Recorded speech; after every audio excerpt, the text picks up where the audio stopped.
안녕하세요. 뉴스반장입니다.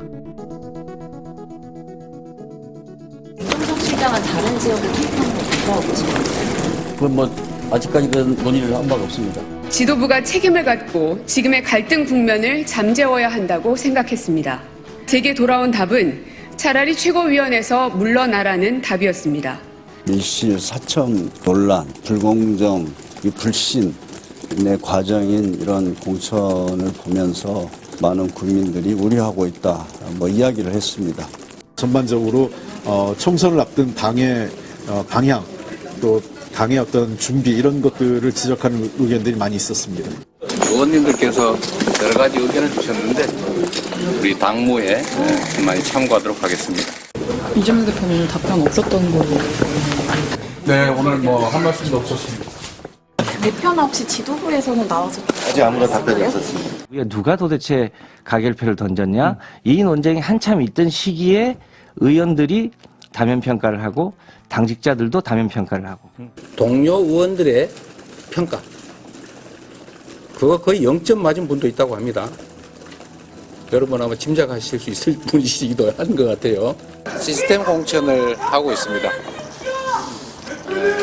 각종 위원회에서 합리적인 판단을 하고 있는데 아주 잘하고 있습니다. 이것이 진짜 개혁인데요. 체포동의안 가결을 던지고 이재명 대표가 수감되면 지들이 민주당을 접수하고 미국에 있던 이낙연을 모셔와 대표로 옹립하려 했던 자들. 생각지 못한 판사의 영장 기각으로 수박들의 스텝이 꼬이기 시작했는데요. 그들은 그래도 이재명을 흔들어 몰아내 당을 장악할 수 있을 거라 생각했습니다. 그래도 탈당해서 찬바람을 맞는 것보다 총선 당선 후 재집결을 노렸는데요. 하지만 이도 하위 10에서 20%로 선정되고 임종석까지 특혜를 안 주는 것을 보고 많이 당황했나 봅니다. 마침내 마지막 발악이 시작됐는데요.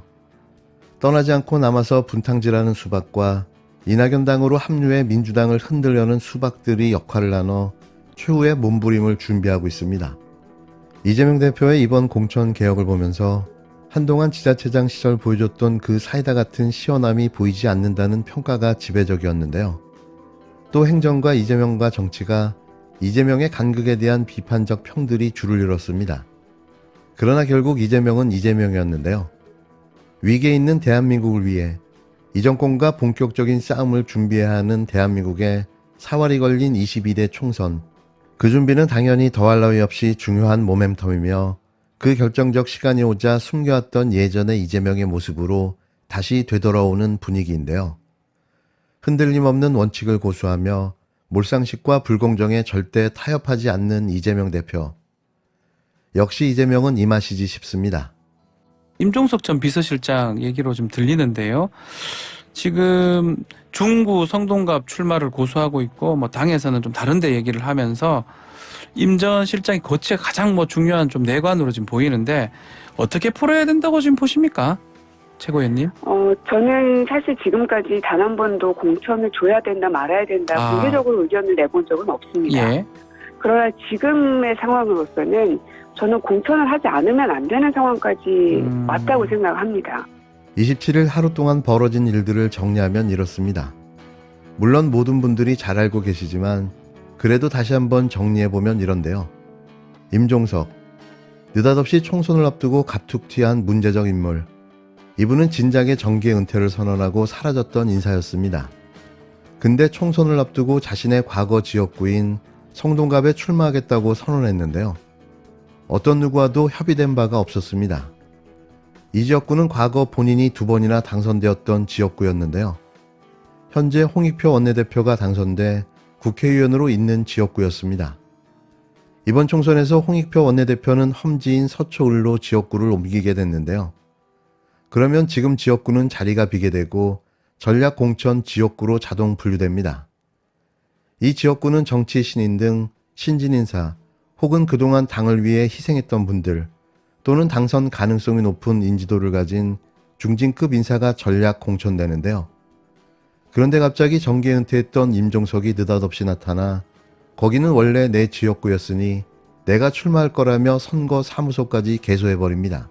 전략공천 지역구의 요건에 맞지도 않는 임종석에 대한 비판이 높았는데도 계속 뭉개고 예비후보 선거 활동을 지속했는데요. 결국 그래서 27일 임종석을 컷오프하고 마지막까지 윤석열 정권에 대항했던 전현희 국민권익위원장에게 전략 공천됐습니다. 이에 소위 청와대파로 분류되는 전해철, 양정철 등을 위시한 예전의 문재인 정권 당시 비서관 패거리들이 집단으로 반발하고 이재명 대표를 흔들어냈는데요. 그중 최고는 고민정이 최고위원직을 집어던지는 퍼포먼스였습니다. 결국 이 모든 게 자신들의 패거리가 공천을 받아보겠다고 벌인 내부 총질이었는데요. 이재명 대표는 전혀 흔들림이 없었습니다. 27일 하루 동안 엄청난 일들이 벌어졌는데요. 답답하게 느꼈던 이재명 대표가 이날은 달리 보였습니다. 이게 진짜 혁신, 이게 진짜 정치 개혁이었는데요. 역시 이재명 대표가 그리는 큰 그림이 있었던 겁니다. 임종석 전 대통령 비서실장이 민주당 공천에서 배제됐는데요. 이건 너무나도 당연한 일이었습니다. 고민정 의원은 최고위원직을 내려놨고 비이재명계 의원들의 탈당은 줄을 이었는데요. 이제사 개혁 같은 개혁이 시작된 겁니다. 비이재명계는 친문학살 공천이라며 집단 반발에 나섰고 격전지로 꼽히는 서울 중성동갑에 여당의 윤희숙 전 의원에 맞설 민주당 후보는 전현희 전 국민권익위원장으로 결정됐는데요. 이 지역에서 재선을 했던 임종석 전 대통령 비서실장은 결국 배제됐습니다.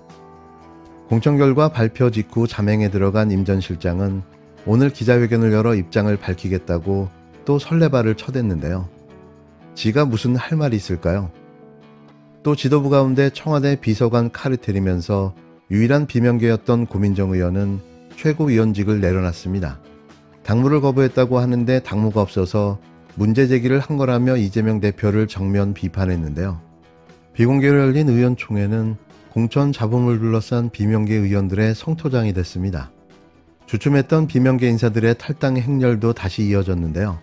하위 10%를 받았다는 박영순 의원은 민주당이 이재명 사당으로 전락했다며 이낙연 대표의 새로운 미래로 합류했고 부적격 판정을 받은 김윤식 전 시흥시장은 탈당과 함께 국힘당 입당을 공식화했습니다. 이미 탈당을 예고한 오선의 서른 의원은 의원들에게 고별사를 남겼다고 전해졌는데요. F킬러를 뿌리자 모기들이 일제히 몸부림을 치기 시작한 겁니다. F킬러와 맞서는 모기를 본 적이 있으신가요? 벌레들은 살충제를 뿌리면 모두가 도망가 버리는데요. 지금의 상황을 저는 그렇게 설명하고 싶습니다. 제대로 된 방충과 방역이 이루어지고 있다는 말인 거죠. 대표님, 그런데 그 밀실 공천 안 하겠다고 말씀을 하셨는데요. 현역을 뺀 여론조사가 이제 정체불명 여론조사다. 이 문제 진상 파악하고 문제 있다면 책임져야 한다, 이런 목소리도 나오고 대표님 그 사퇴 요구도 나오는데요. 뭐 툭하면 사퇴하라 소리 하는 분들이 계신 모양인데 그런 식으로 사퇴하면 아마 1년 내내 365일 대표가 바뀌어야 될 겁니다. 정당은 그야말로 다양한 분야에서 다양한 전략적 판단, 연구 그리고 또 결단을 해야 합니다. 그리고 그 모든 것들을 하나의 기준으로 일률적으로 판단할 수 없습니다. 후보들의 경쟁력도 판단해야 하고 전략 쪽에서는 전략적 판단도 해야 되고 또 당의 지지율 흐름도 조사해야 하고 또 정책 판단도 해야 하고 특정 지역에서는 어떤 인물들을 선호하는가도 조사해야 되기 때문에 매우 다양한 분야에서 다양한 조사가 이루어질 수밖에 없습니다.